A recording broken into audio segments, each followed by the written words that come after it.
Hello, গরম গরম ভাতের সাথে ২ রকমের ভর্তা হলে আর কি লাগে। আমি আজ ২ রকমের ভর্তা করে দেখাবো। আলু ভর্তা, মাছ ভর্তা। আলু ভর্তাটা সাধারণত আমরা সিদ্ধ করে থাকি। এখানে আমি কড়াইয়ে করে দেখাবো। প্রথমে হলুদ লবণ দিয়ে মাছটা ভেজে নিচ্ছি। মাছ শুধু আমার সাহেব খাবে, তাই আমি অল্প করে নিলাম। এখানে অবশ্যই সরিষার তেল ইউজ করতে হবে, কোনো সাদা তেল ইউজ করিনি আমি। ভর্তাতে সাধারণত সাদা তেল দিয়ে করলে ভাল লাগে না, সরিষার তেল ইউজ করতে হবে। আলু দিয়ে দিলাম, কাঁচামরিচ, রসুন 2 পিস,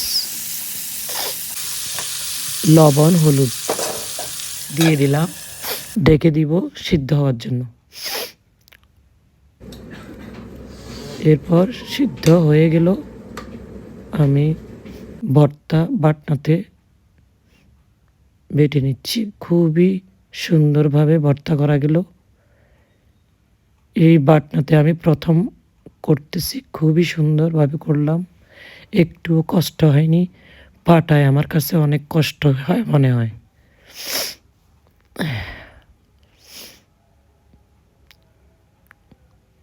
5 মিনিটের মধ্যে ভর্তা করা কমপ্লিট। কাঁচা পেঁয়াজ দিয়ে দিলাম। এখানে কোনোভাবেই পেঁয়াজ বেরেস্তা ইউজ করিনি, আমি করি না। সরিষার তেল দিয়ে দিলাম। আমি যখন সিদ্ধ করে আলু ভর্তা করি তখন আমি বেরেস্তা ইউজ করি, আর এইভাবে আলু ভর্তা করলে আমি সবসময় কাঁচা পেঁয়াজ ইউজ করি। ধনেপাতা থাকলে অবশ্যই ধনেপাতা দিতে হবে। স্ক্রিনে দেখতে পাচ্ছেন ভর্তা রেডি। দোয়া ওটা গরম ভাতের সাথে খেতে মজা লাগে। এবার মাছগুলি দিয়ে দিলাম। এই মাছ ভর্তা আমাদের তেমন ভালো লাগে না, কিন্তু আমার সাহেবের কাছে ভালো লাগে। এবার মাছ এভাবে পিষে নিয়ে কাটা বেছে ফেলতে হবে। তারপর কাঁচা পেঁয়াজ দিতে হবে, লবণ চেখে নিতে হবে, সরিষার তেল দিয়ে দিতে হবে।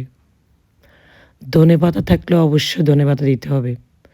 আমি কাটা বেছে নিলাম। স্ক্রিনে দেখতে পাচ্ছেন এটাই মাছ ভর্তা, আর এইটা আলু ভর্তা। ভর্তা করা শেষ।